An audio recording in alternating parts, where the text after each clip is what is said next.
Hello and welcome to another episode of Roots and Resilience, a leadership podcast by DBNC where we have conversations about leadership.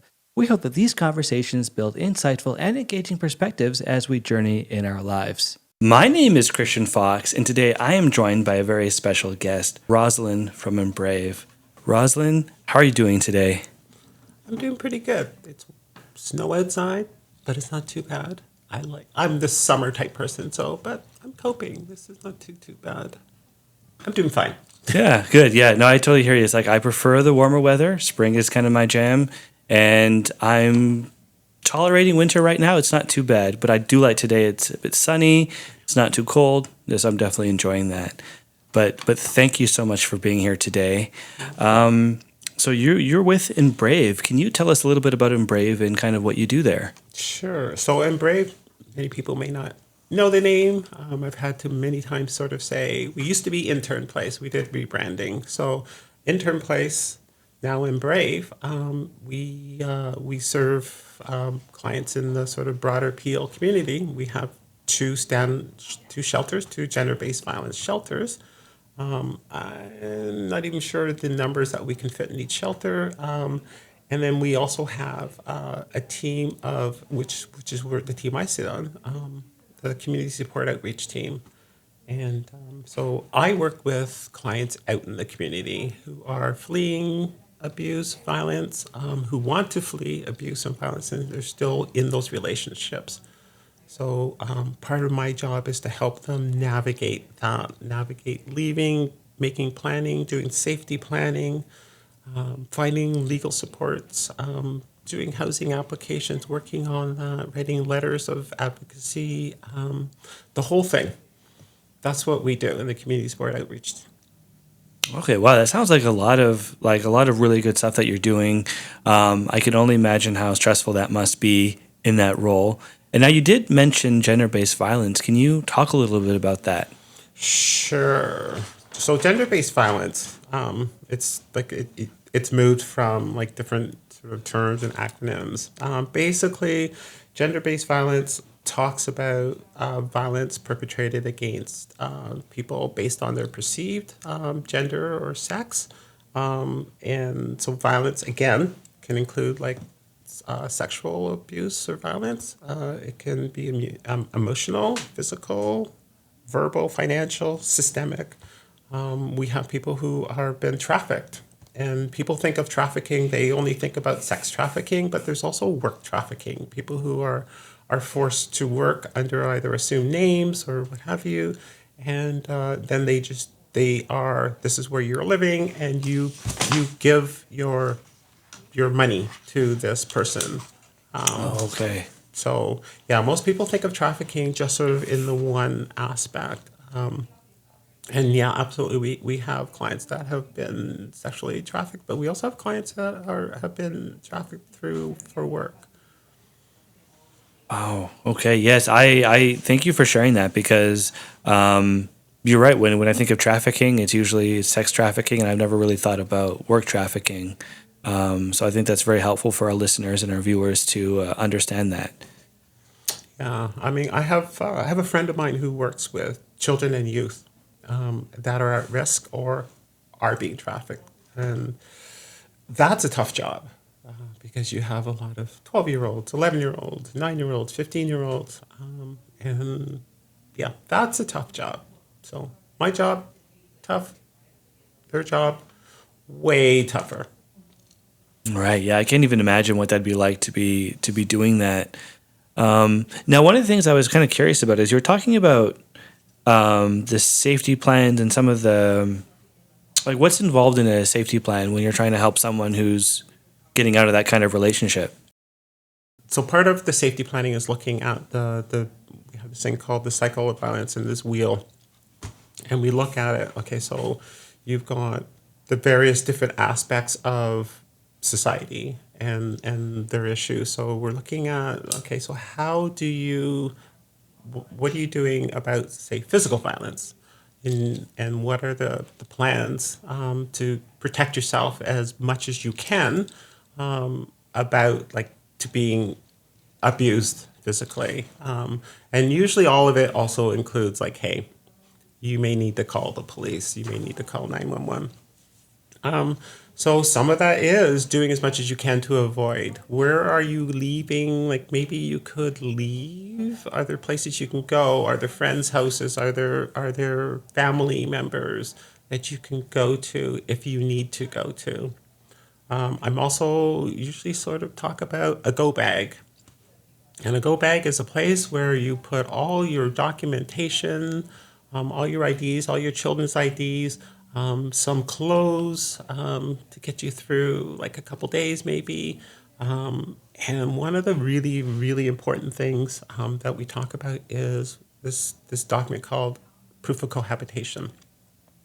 Proof of cohabitation in different regions, all typically you need something like a utility bill that proves that you are living with that abusive person, and it needs to be somewhat up to date. You know, we have 3 months to work with that document. So if it's a January utility bill in the abuser's name, then we have 3 months to work with before we file whatever housing applications in whichever region or multiple regions.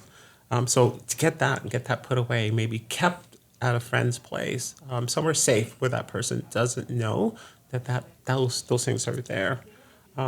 Depending on the age of the children, you might talk about a key word, a safety word that sort of says, okay, this is going on. Carrots, for lack of whatever I can just come up with. The children know they need to leave. They need to go and meet at a safer location, and this is where they will all gather. Also, if the children are older, to call 911 and to sort of say, this is the address, and this is what's going on, and to get out. Verbal abuse, much tougher. Verbal and emotional abuse, many people sort of don't look at that as, and this is what happens to so many of our clients, sort of, they're dealing with verbal and emotional abuse, and they don't think of it as abuse, right? They just kind of think of it, well, I didn't know it was abuse. Well, this is really attacking your psyche, and it is not okay to be yelling at somebody and to be calling them some of the names that they are being called, right? A lot of times they're putting them down. They're telling them they're worthless. They're telling them their parenting is bad. They're anything and everything. So safety planning is to look at the whole of what is going on and sort of figure out ways to kind of navigate to keep them as safe as possible while they're in that situation. If, say, they have filed a police report and police have come and police have arrested the abuser, usually there is an order of a restraining order. So they can't come back to the property. And it's usually like 100 meters or 200 meters and not communicate indirectly and directly and all that kind of stuff. Then we talk about, okay, does this person have a car? Do you know what the car looks like? Do they know what you're like, do you drive? Do you take a bus? If you're driving, take different routes all the time. Be aware those surroundings all the time because you just don't know, right? And even with technology, my God, not so long ago there was this AirTags, I think it is. Oh yeah, AirTags. So that sort of goes back to your cell phones. Some clients have found that they have their abuser has hacked into their account. So has there been something put into your phone or your device that now allows them to see your emails, to read your emails, to read your text messages? So is that safe? So it's about going through your phone and doing a search into your apps and see if you know what these apps are, deleting apps that you don't know, and checking. So it's a very wide encompassing when you're doing safety planning. It just sort of touches on so many aspects, but it's all about working to keep that person as safe as possible. Contacting schools if police are involved, letting the school know what's going on. so that they know that this person can't come. All of a sudden, this person was allowed to come and pick the kids up, but now they're not. The school needs to know this, and they need a copy of that, because if they don't, the school are powerless to enforce that order. So it's one of those things that's always growing and always moving and always adjusting and always changing. And there is no one perfect safety plan, but the idea is to look at everything and to try to find ways to make them as safe as possible while they go through all the multiple processes that could take years. And so when you say multiple processes, what's kind of the end goal? Like when you say when multiple processes are done, what is the kind of the end result that you're hoping for? So a multiple process could be if CAS are involved, they've got their piece. So if there was child sexual abuse involved, they're going to do their investigation. The police are going to be involved. They're going to do their investigation. The client and the courts are then going to be involved. And then the client's also going to be saying, hey, you know what?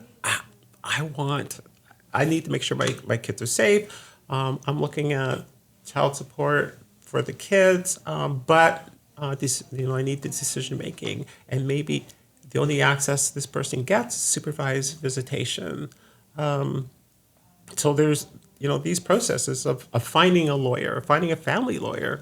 So we support them of helping them find some family lawyers that have been trained, have gone through sort of processes of understanding domestic violence, domestic abuse, and we then work with them through that process.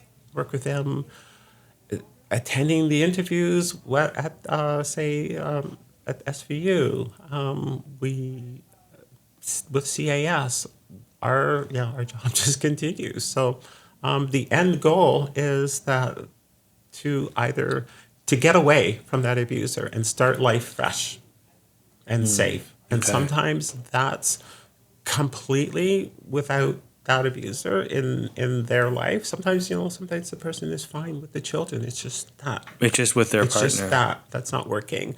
So let's work on what access looks like. And how do we navigate access? Do we do it through school? Sometimes school is the natural place right now for drop off and pick up. So like one parent may drop off and the other parent may pick up and then drop off the next morning and so on, or the next week.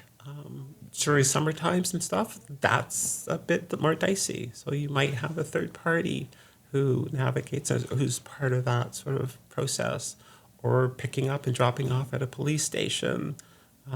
So just somewhere where that is safe. That's the end goal is the children or just the person who's been abused going on with their life and living their life and being able to be happy and not feel as fearful as they had been. And that's going to take time as well. So that's going to take time through counseling, and not just with us. Sometimes even more extreme counseling. I have a client that fled Afghanistan.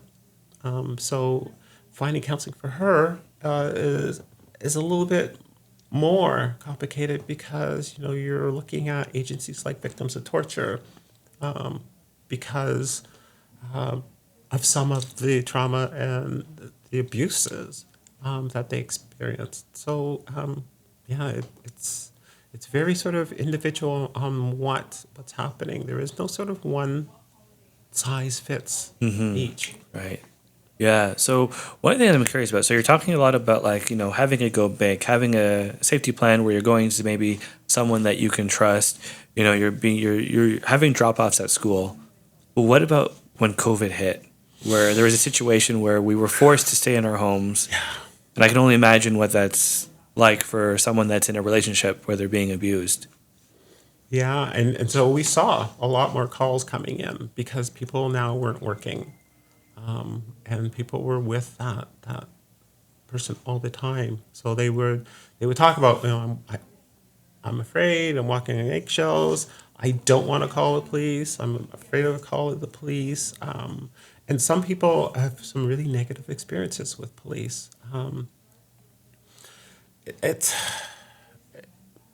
there are some people who are super smooth talkers.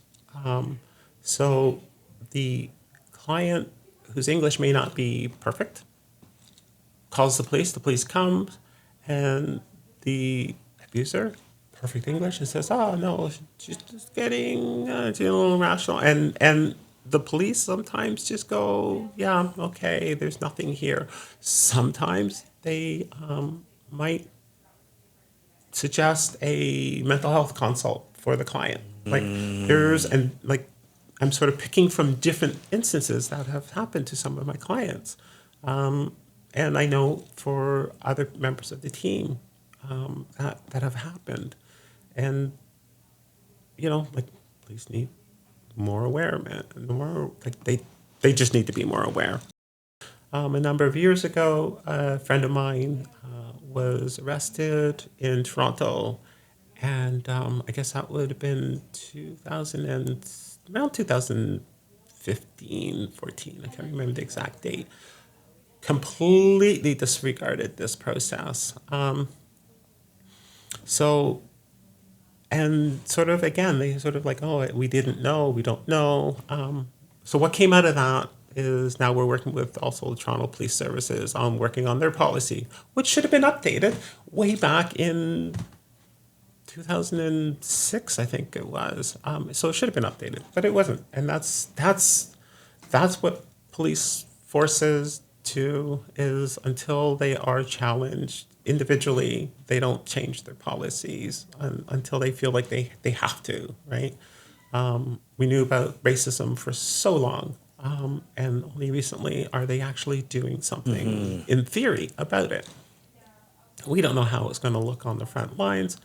The Toronto Police Services training has started, so we haven't actually had a chance to sort of go back and look at how that is impacting or not impacting community, and that's going to be something that it's like this long-range process. But it shouldn't have to have come to that. It should have just been like treat people with decency and respect. Right. And that's it, Yeah. I grew up, and so try to bring it back to where we were. I grew up in a home, lots of abuse, towards my mom. Police would come. Back then, it was, "Oh, it's a family matter," and they were gone. Right, like that was how it used to be treated. So there are people, like I have older clients. My client range runs from like 18 to 60.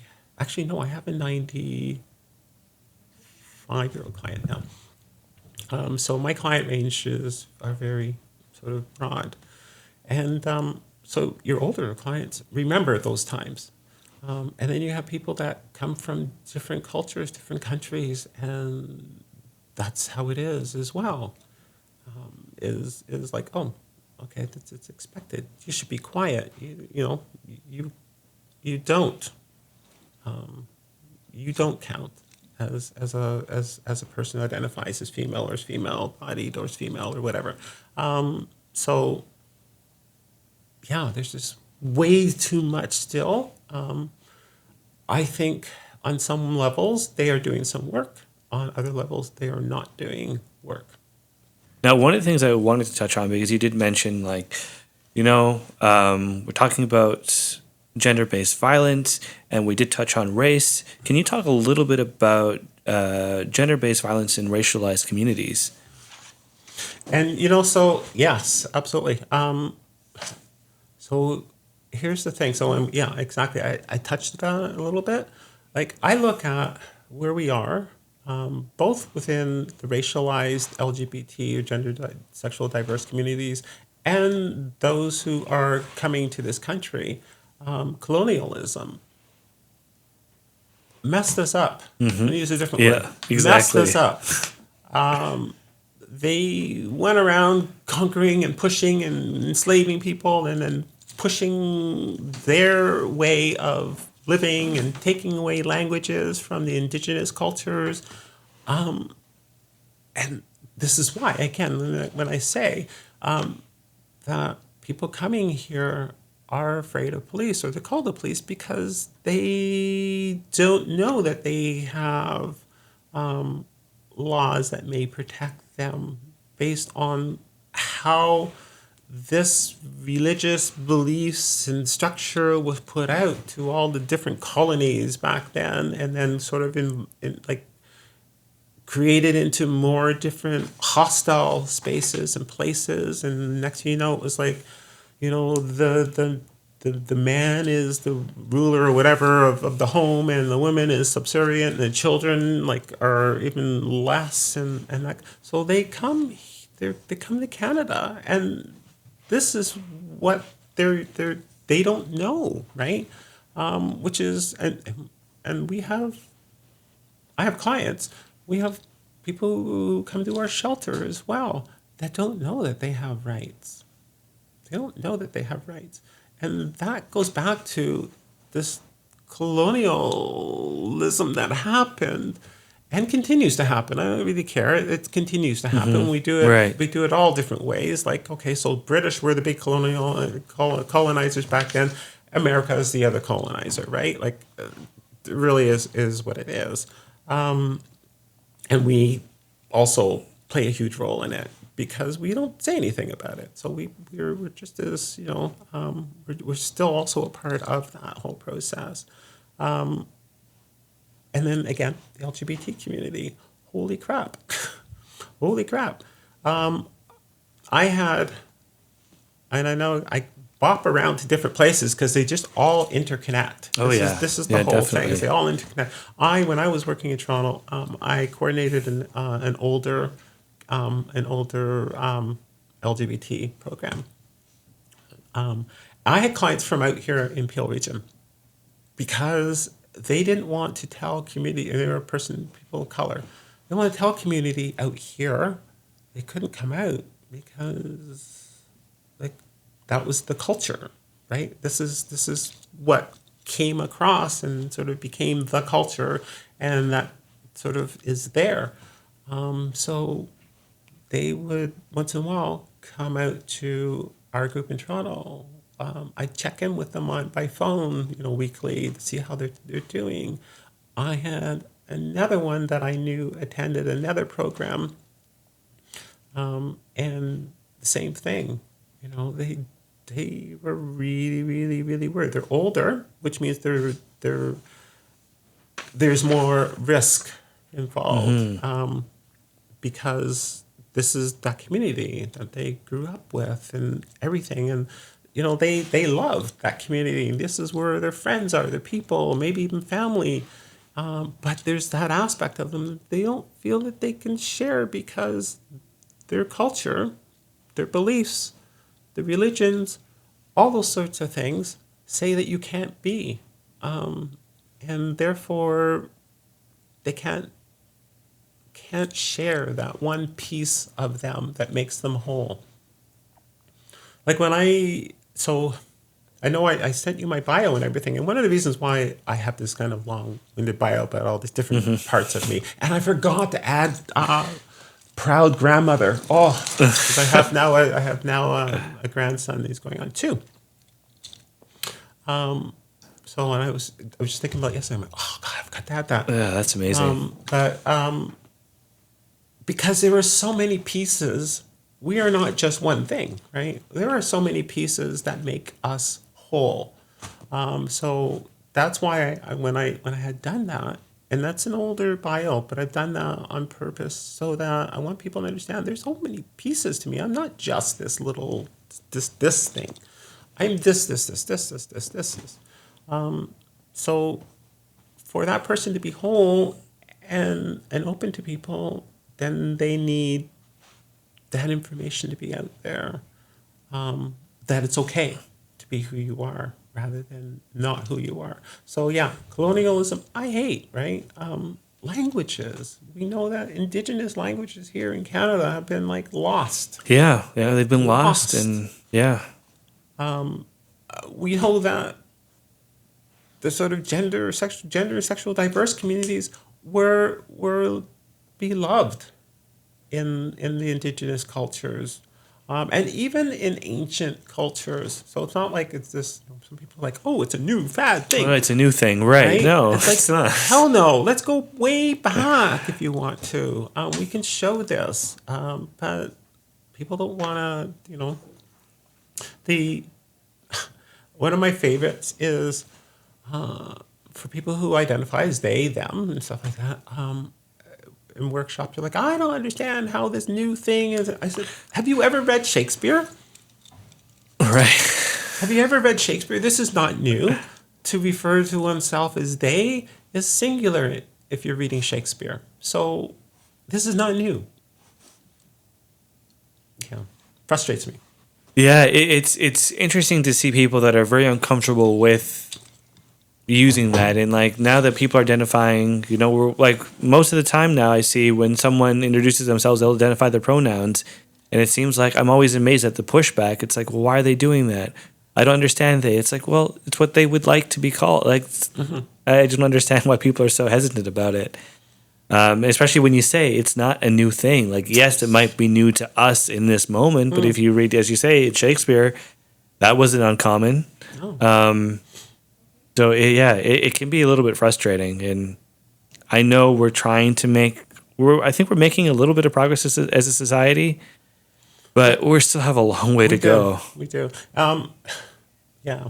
I mean, and then I think we have to be leery about progress being that we put pronouns on our signatures and we do language acknowledgement on our signatures. Yeah, well, yeah. We put pride stickers on windows, like that sort of stuff. That's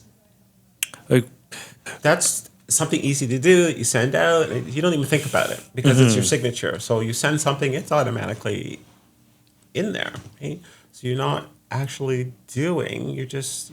And so I look at where we have to be careful about when we pat ourselves on the back as various agencies, organizations out there that, yeah, we're doing great. We're doing this. Look at what we're doing. But what are you doing? Are you doing the work by what types of trainings are you bringing into your agency?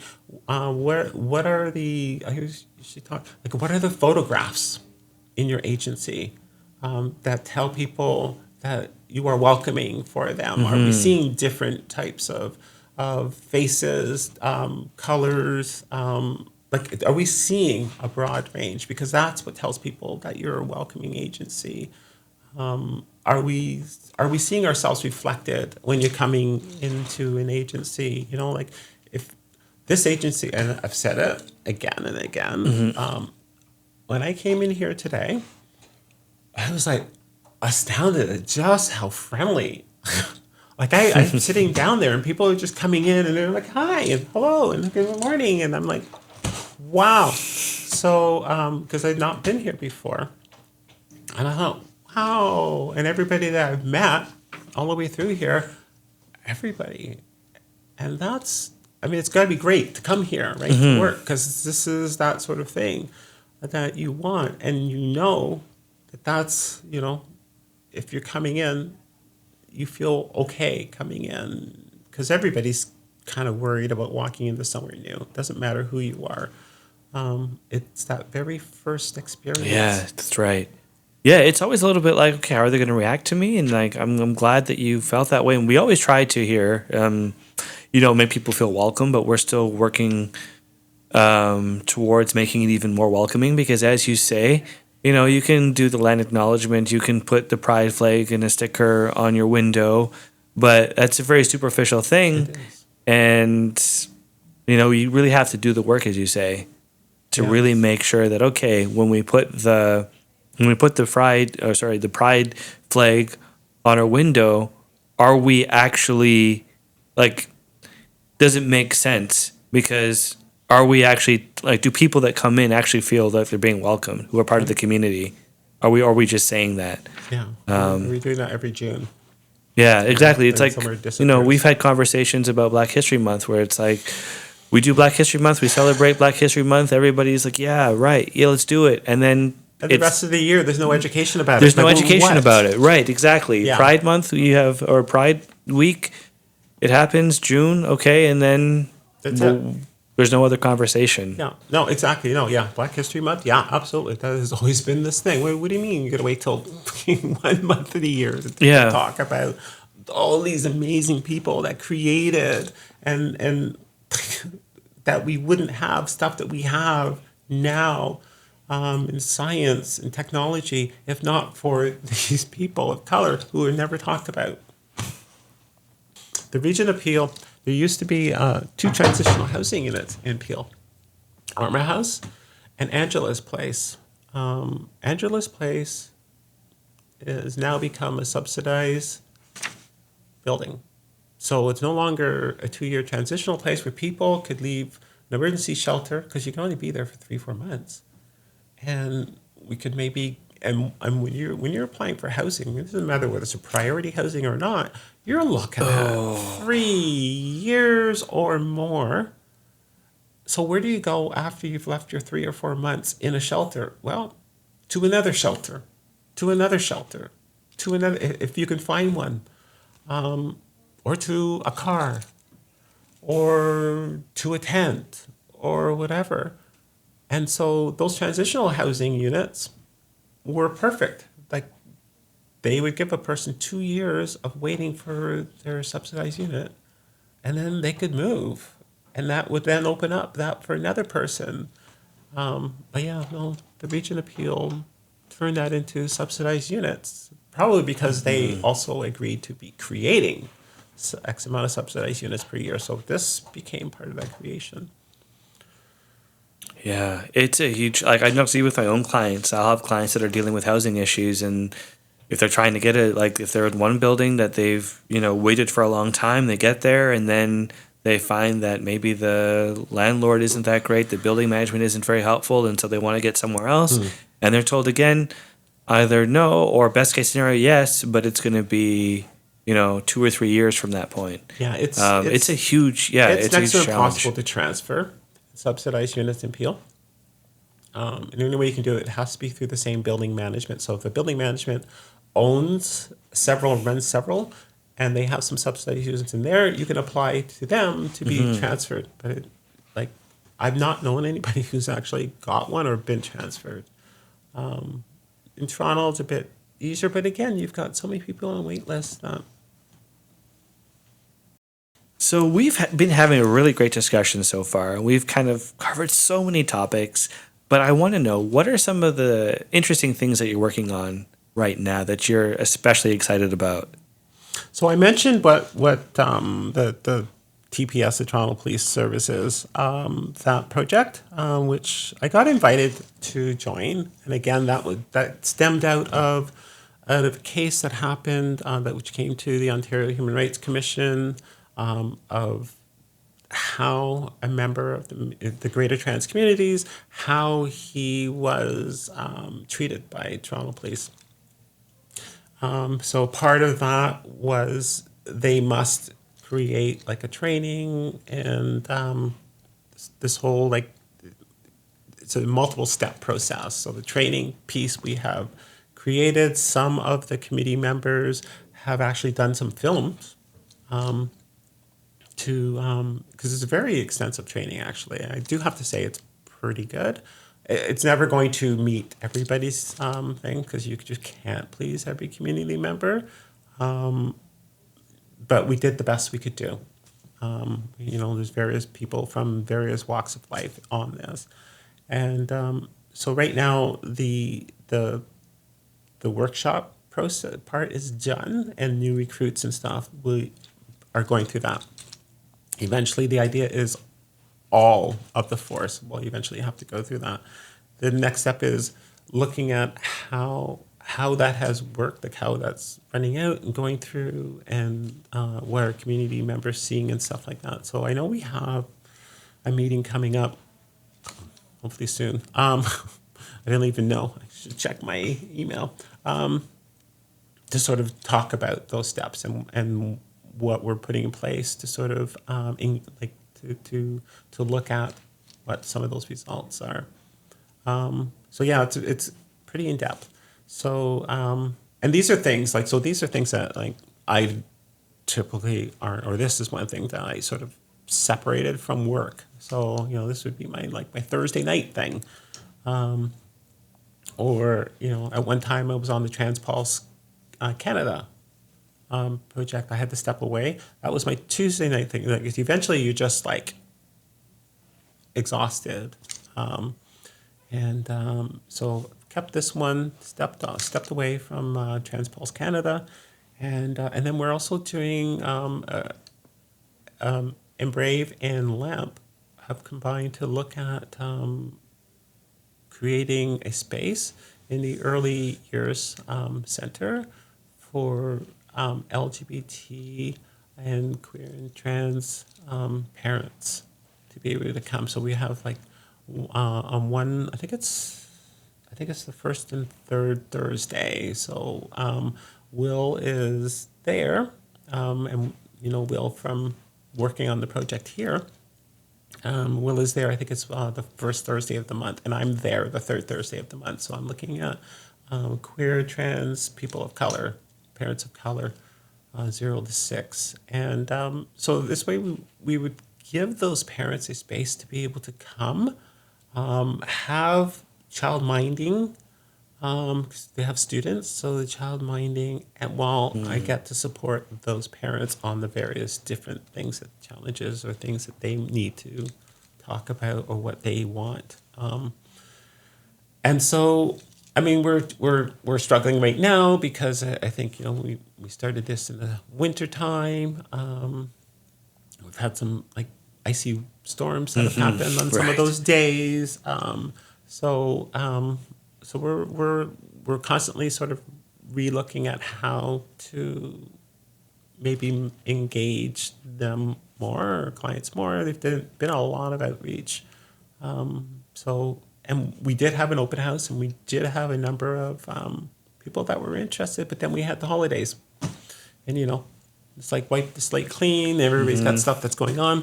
So that's a promising thing. I'm hoping this is a really neat thing to see happening. I worked out of the 519, so the 519 has been doing this for years. So yeah, hopefully we'll get something going, and this will be an ongoing, no longer just a temporary sort of project type thing, that it can be an ongoing thing for the early years project or program at LAMP. Oh, that's great. That's really a cool program, and I hope it picks up. It sounds like it will. It's always kind of rough with the weather, and as you say, it's the new year. But I think that's amazing. It sounds like you're just doing so much stuff. A lot of exciting projects. Yeah, I keep myself. So, I have this giant whiteboard. This is how I keep track of my clients. So I have my client's name, and we have our codes to get into for client files. And otherwise, I wouldn't know. I have another part of my whiteboard, court dates, because I could have. I had one, I think, was it the first or the second week in January, right after the holidays. And I think we just had another one. So right now I've got a lot of court that's coming up. And so I need to keep track of this as I'm at my desk. I need to see what's going on. And this helps me keep track of, sometimes you've got quiet clients who are really quiet and everything's quiet, and you can forget about them really easily. Right? Yeah, it's always challenging. Going on, so it's really easy. So for me, having this visual reminder every time that I haven't checked in with somebody, I need to check in with them. So my whiteboard keeps me a little bit more organized. Giant whiteboard, I should say. Yeah, that's always tough if you are dealing with multiple things, and sometimes there are clients who are very quiet, who you might go, oh right, I need to follow up with them and make sure that they're they're doing okay and see what we need to do. Yeah. I mean, at one time we had we were running at almost 45 clients each, which is just too much. Yeah. It's really hard to support that many people fully, properly. Our numbers are down now, which is good. We've closed some files. Some people reactivate. So it's just sort of, that's, but. Yeah. And then there was number 5, right? I don't remember what number 5 was. Oh yeah, so Oh, right, heteronormative. yeah, that's one thing I wanted to talk about because you talked about gender-based violence, and we talked offline about this. That even in the media, people are kind of aware. Okay, spousal abuse, gender-based violence, we see it, but it's usually always portrayed as it's a heteronormative thing. Yeah, it's You always know. portrayed of. Yeah. It's always portrayed a man hitting a woman. So, and a lot of the agencies, shelters, the abuse shelters are geared women abuse shelter, right?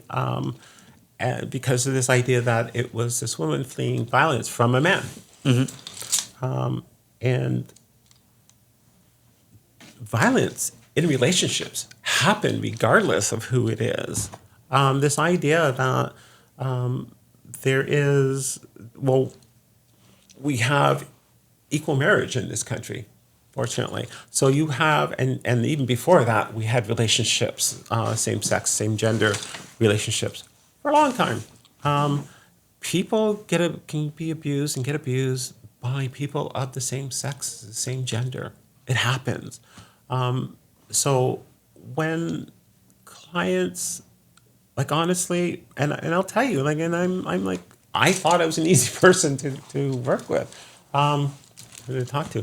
But I mean, I have a client that, and I've had for a number of years, recently just shared with me that, they said this on their application, their refugee application to come to Canada, that they were of same. I was thinking to myself, crap, I never knew that, right? I didn't ask. I heard a whole bunch of stuff, but my guess is that this client felt that it wasn't safe. We may not be safe. And maybe now this client has gotten so used to me that it's, and that's how I left it, right? I just let it roll off my back. I wasn't going to focus on it. I'm not going to say, wow, you didn't tell me, because I want them to feel okay telling me.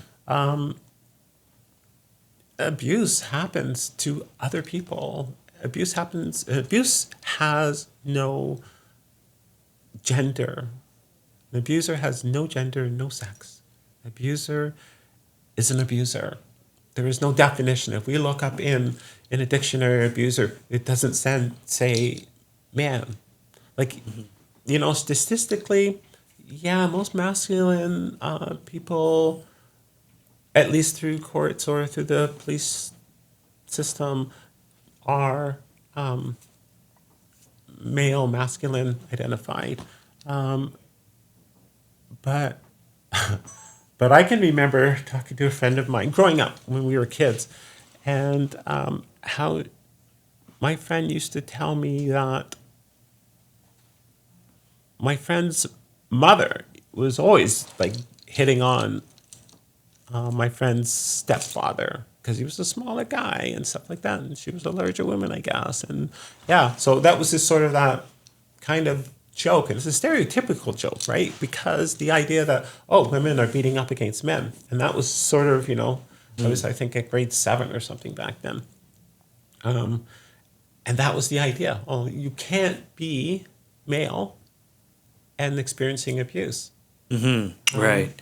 I've had a few men that have called our line, and again, we are not set up. The systems, the things out there are not set up for men. There's not many agencies supporting male or men for abuse. And I spent a long time with this person on the phone. And then I spent time searching online for resources and couldn't find very much. And I was able to give them some numbers to call. And I'm hopeful because I spoke to the other person at the other end, so they said, have them call me. But yeah, this person was at a point where they reached out. They saw our name on a flyer at an agency that they were accessing services at, and they reached out. And good on them for doing it. But there's just not as much resources out there. But the idea that abuse is just heteronormative is nonsense, right? Again, colonialism. I just keep throwing colonialism. Yeah, but back I mean, in there, I think you can. I think it's right because Right? it's like, unfortunately, colonialism. I can't speak. It's like, right, Is basically not. It causes all of the problems. I shouldn't. does. Well, There's probably a better way of phrasing that, but it's like, yes, it's you look back, it's like, true. okay, colonialism, yes, is responsible for a lot of our challenges that we're experiencing as a society. It's 100% true, and it's sad. Like, no, so before this workshop, before this podcast, I was meeting with my supervisor this week, and I'm like, yeah, I just don't know. I'm kind of concerned about some of the things I might say, and she's like, what are your concerns? I'm like, I don't know. I mean, I might piss off like some of their listeners, some of their viewers, with some of my stances being like, it's not that I'm anti-religion. It's how religion is pushed, because as long as it doesn't impact me, I don't know, it doesn't matter, right? But that's what colonialism did, is pushed this belief, and this is the one way, and one person held this big, huge book, and that was the only person that was able to read from that big huge book, so everybody had to believe that this person was telling them this is what the book is telling them. And then the interpretations of this book, be it the old or the new, and it's like, okay, so here's a book that was written, I don't even know when, and translated multiple times. And I had a partner who was Russian, and we were having there was an event that was happening in Toronto. So I guess it was in the 90s, and so this one person that was supposed to come was held up at the border. The Russian government was going to let her leave, and so she asked that my friend could read this. So my friend, who's Russian, fluent English, spent a hard time translating it because language doesn't translate, right? Like, you've got to find words that are kind of similar. And so I remember her having a hard time because, my first thought would be, this translation's easy, right? It's like this word, this word, this word.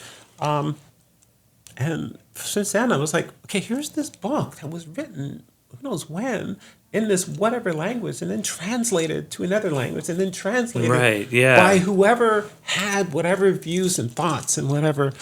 And so things don't directly translate. You find a word that's kind of similar to that. So who knows? I don't know what that original book actually said. I can't read. Unfortunately, I can't read anything but English. Which is one of my regrets growing up. Yeah, I have one of my regrets. Same one. I'm so angry with myself now when I have to constantly call translators, and I'm like, I feel upset with myself that I can't communicate directly with my clients as they should get. So I feel like I'm doing a disservice to them, especially like in courts and stuff like that. But so. Who knows? I don't know like what these things said. I just know that you can't directly translate. So I don't know. I can't read it. I don't know what it said. I just know that you can take other people's words of what it said or what they felt it said based on their own beliefs of something. So besides, it doesn't actually say anything in the Bible against people being gay or people who are from the trans communities. It doesn't. They always throw this in there, but it actually doesn't, right? So those of us who are working within the social service sector field all have the ability right now to support somebody from the greater trans communities, from the sexual, gender diverse communities. You all have it, right? Like, I know people think, we haven't been trained. You've been trained to work with people. Yeah, that's 100% true. Right? You've been trained to work with people. I used to work with kids. I've worked with kids. It's weird because I've worked with kids, young kids, and then now my I've had this big focus, this big thing in my heart about older communities. So I've like gone the whole span, right? But I used to work with kids, and I work with like children with autism. So like I'm an ABA therapist, so I've done this thing. I've worked with children with exceptional needs, so so a whole bunch of different.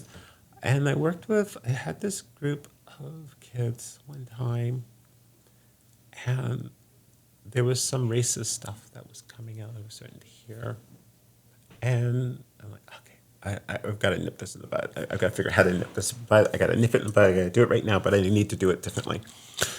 So I'm like, all right, we're all gonna we're gonna play this game, and I'm like just playing. I'm just doing this on the fly. I don't even know where I'm going yet. I'm like, oh, okay, we're gonna play this game. Okay, so we're all gonna sit in a circle, and then one person's gonna sit in the middle. I'm gonna put a blindfold on it. Who wants to be that person? Okay, good. You're that person. Okay, now you got the blindfold on. I'm going to pick somebody in the circle, and they're going to sit behind you. They're not going to talk. They're not going to say anything. I'm just going to walk around in the circle, and then they're going to walk around, and they're going to find a way in. They're going to sit down. They're going to sit behind you, and then you're going to describe that person to everybody with no cues. So you don't know, right? So they're like, oh, I don't know who they are. And I'm like, okay, so we're humans. Like, what are things that you got blood running, you got skin, you got blood rushing through your veins, you've got things, right? And that was the point of that game. And at the beginning, but after they wanted to play it several times, right? Which is great, and that message got through, and that was the purpose of that, was that you're focusing on the wrong thing. You're not focusing on what you need to focus on. That you're a human. You're a person who's here for that support. This is it. We're all in this together. So if these young kids can get it, then I don't know why us adults can't get it, right? Because these young kids can be so incredible. So they don't have an issue with the sexual, gender diverse, or anything else. I volunteer every couple of years, not as regularly as I'd like to, at a camp. The camp was created back in 2000 and I think it was around 2007 by two moms and wanted a place for their kids to go to camp where they felt okay and safe and not to worry about their family. And I think when I got on board my first year, my role was this role as camper specialist. So I think it was the best role in the camp because I got to see everything. I got to move around constantly. I wasn't attached to one group unless there was a specific camper in that group that may need extra supports or direction or whatever. But so I would go through and I'd be like seeing different things happening from a distance and just enjoying it. And I remember I was hooked. The first night when they all came in and they were all in their bunks, and it's called like this all staff are on until probably about 2 a.m. or so as they're all settling in. And I remember standing outside this one cabin, not the cabins, never mind, this one cabin, they're going, yeah, I know, I got two moms, I live with my two moms, I live with my mom, I live with my grandparents, I live with my two dads, and like, just like, no, yeah, oh my God. And it was like, I was hooked. I was like, wow, this is what an amazing place. And at that time, I think the capacity of campers was something like, I would say 60, 90, I can't remember. But they're like, they've had to move, they've had to run it on 2 different weekends or 2 different weeks because it's a week away, and one now out in like London, the other one out in like Kitchener, instead of like it used to be in this Gatineau's, a beautiful space in the Gatineau's, and it was like a 1 week thing, and that was it. Because it has grown, and you've got kids now that identify as well. So you've got not only kids coming from families, but kids who also identify within the broader spectrum. Kids who identify and get support from their families who are from the broader trans communities. I was like, I remember my first year there going, yeah, okay, so, here, maybe this one to almost like 40% of the 100 and some odd campers. I'm like, that's flipping phenomenal. And I, like, yes to those families, those parents, those families, and everything else. That gave them the ability to come and be free and be and be safe and to support them at home as well.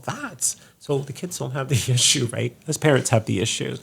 Or as families, we just don't get it. And we do that as well. Oh, you're from where? It's like, oh, you're from where? Or where were you born? I love that question. I hate that. That gets me. That gets my Where were nerves. you born? No, but really, where are you from? Well, honestly, from Mississauga. I don't know, this small place originally, like this small place. Have you heard of it? It's called Malton. No, but before, like where, like your family, where are they? Yeah, it happens to me all the time, especially if I'm if I'm getting in a taxi cab or an Uber driver or something. It's always like, where are you from? And I'm like, no, I'm from Brampton. No, where are you really from? And it's like, it's insulting. It's like, I am adopted, but it's like, why do you have to assume that? Like, and why, even if I am, why do you have to know? Why do you think you know somebody from there? Like, is that what you're going to, like, is that where you're, like, what? So if I tell you I'm from somewhere, do you know somebody there? Yeah.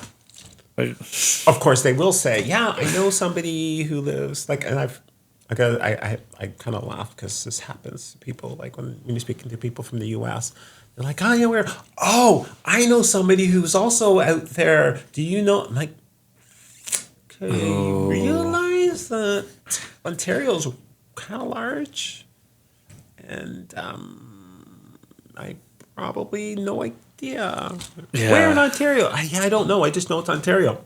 Oh, okay. Well, yeah, that's good. Yeah, definitely. No, I don't know them. No, I don't recognize them. No, sorry. But, and I guess the States, they made their area smaller, so who knows? I don't know. But it's just kind of funny. But yes, the where are you from question. And that happens, right? That happens to us, racialized people, all the time. And then we get the you just haven't met the right person. So to people in the sexual gender diverse community, the lesbian gay community, that is something that you hear all the time. Right? Like from the other gender? Like, oh, you should... Well, yeah, that's why... So I used to... I met a good friend of mine back in the AOL days on chat. And so they would have lesbian chat rooms. And yes, I'm a lesbian. And so they would have lesbian chat rooms. So and this friend and I would meet. And of course, sometimes a guy would hop in there, a straight guy would hop in there and go, oh, you just haven't met the right guy yet. Right. Like, oh, and it's like...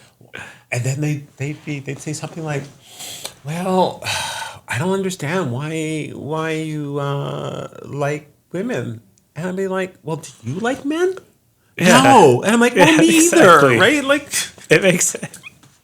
So, yeah. So we have covered a lot of ground, I think, in our conversation. Do you have any kind of final thoughts or things you want to just share for our audience?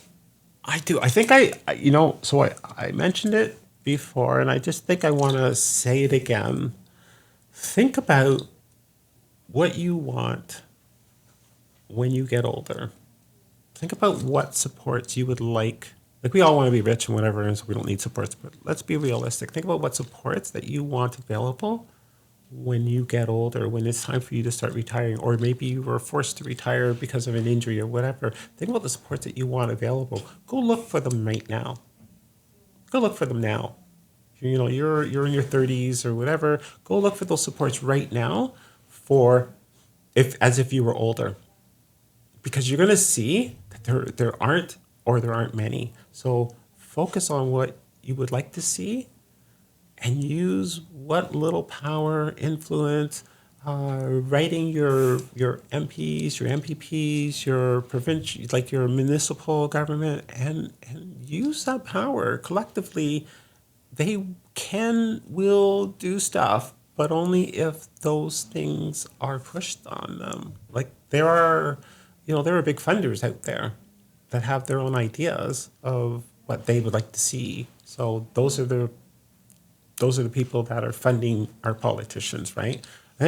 I'm told municipally, completely different. So, and really, we all live wherever we live. So your municipal government's the one to go after for things that you want in your area, to force them to go collectively after the provincial government, to force them to go after the federal government. Like really, but there is not enough support for seniors. There's not enough subsidized housing. There's not enough subsidized housing, period. But less even for seniors that may need supportive housing, because not everybody can live without support. So that's a whole another level, right? People who may need partial support. So they need some supportive housing, minor supportive housing. And then there's those that may need to be in long-term care, but need to wait for a subsidized unit. And we heard we heard the provincial government say, well, you can no longer the hospital, you can go from the hospital and they can force you to go whichever one, doesn't matter where. That's bull. Like, no, do some work, first of all, because you haven't fixed anything from COVID in these places. But provincially, if you've got a whole bunch of people needing long-term care in these different areas, then why don't you get them built? Because you know that we're all going to age, so we're always going to constantly need these things, right? This is not like Exactly. it's not like and you build a school in a neighborhood and eventually kids move and all of a sudden it becomes an older neighborhood and the school is not needed anymore and all that kind of stuff. No, we're always going to need these things, right? We're constantly going to keep recycling in and out.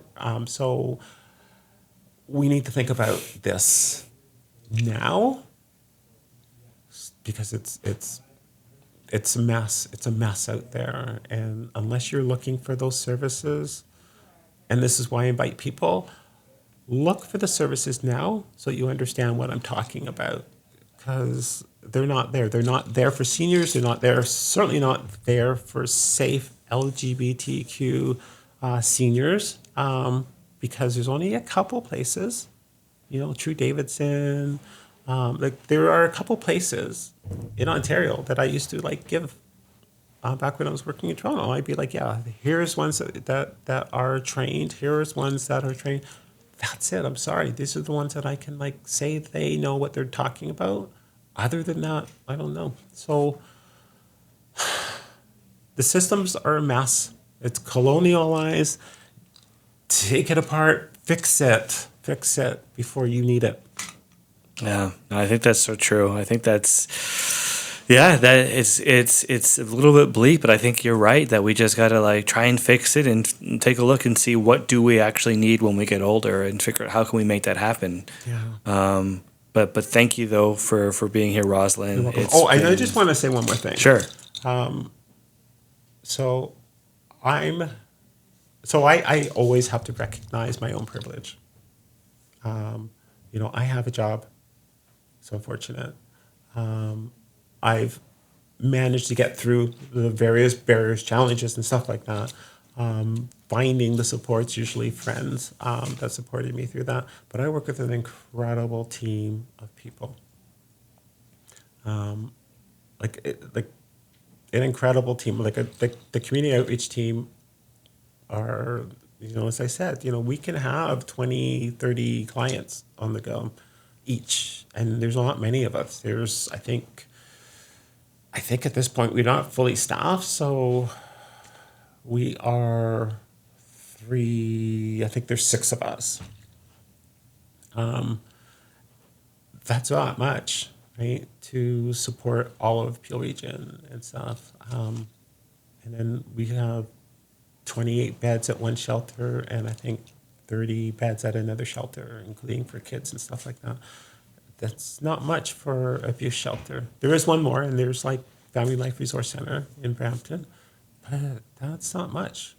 That's not much. We're like a big community, one of the largest cities in Canada, and that's what we got. So it's a mess. So yes, look for the future, look for what you want, and I just want to say thank you to my team.